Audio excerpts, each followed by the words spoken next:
In the West, many Christians don't realize the reality of the demonic realm. But the truth is, demons are very real and very active today, just like they were in the days of the Bible. You know, some Christians today, they look at those deliverance stories, those demonic manifestations, and they just look at it as some sort of weird, spooky story that's not really relevant today. My experience, however, was very different. In fact, my awakening to the spirit realm wasn't with Jesus first necessarily, but was with the demonic realm. I opened myself up to the demonic realm through drugs. I was involved in a band. We were playing around all different nightclubs, and the sex, drugs, the rock and roll, the cliche was very real, but it was the very thing that opened up the spiritual realm, and in particular, the spiritual realm to demons. Now, I had this really crazy experience.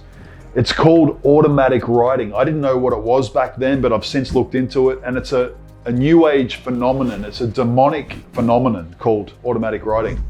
And I remember this day back at around the age of 23.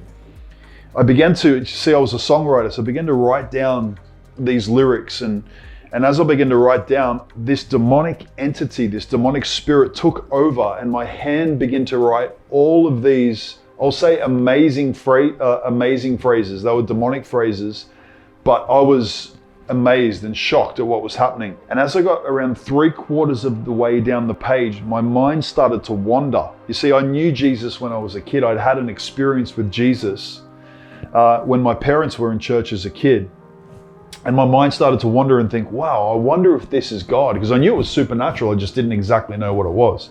And as I thought that, and as I started to have thoughts about being in Sunday school as a kid, my hand wrote, "Your belief in above has brought you undone," and the flow stopped. And right in that moment, I knew this was a battle between light and darkness. That was one of the many demonic experiences and spiritual experiences that eventually led me in a deeper search for what truth is. If the devil's real, then God must be real too. And I eventually found Jesus, which is awesome. But as I began to get discipled and read the Bible, something jumped out at me in the early stages of my Christianity, which really helped explain what was happening in that moment. And it was in the book of Revelations, chapter 22, verse 15.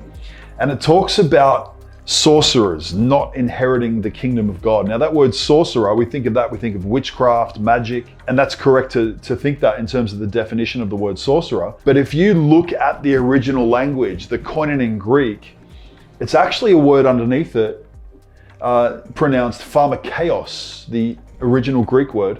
And it's actually, that's where we get our English word pharmacy or drugs from. So there's an association of drugs, and that's mind-altering drugs. I'm not against medicine that helps bring life and brings cures for sickness and disease, but I'm talking about mind-altering drugs that cause people to tap into another realm, and it's a demonic realm. Sometimes they don't know what they're tapping into, but they're illegally tapping into the spirit realm. Now, this is very important for people to know because drugs is rampant everywhere. Ecstasy, cocaine, it's the same back in my day as it is today. You need to understand that what you're tapping into is demonic, and these demons want to destroy your life. But look, guys, I go deeper into this in our book called Ignite the Dynamite. It's a book that I wrote, and there's a chapter called Demons and Deliverance. We unpack it, and ultimately, we don't just want to talk about the devil for the sake of talking about the devil, but we want to expose the devil and equip you and teach you how to be free from demonic spirits, but also how to cast out devils and set other people free, because that's a part of the Great Commission. Jesus said, freely you have received, freely give, cast out devils, heal the sick, do all of those things. It's part of the Great Commission. So guys, jump in, dive deep, and we'll see you next time.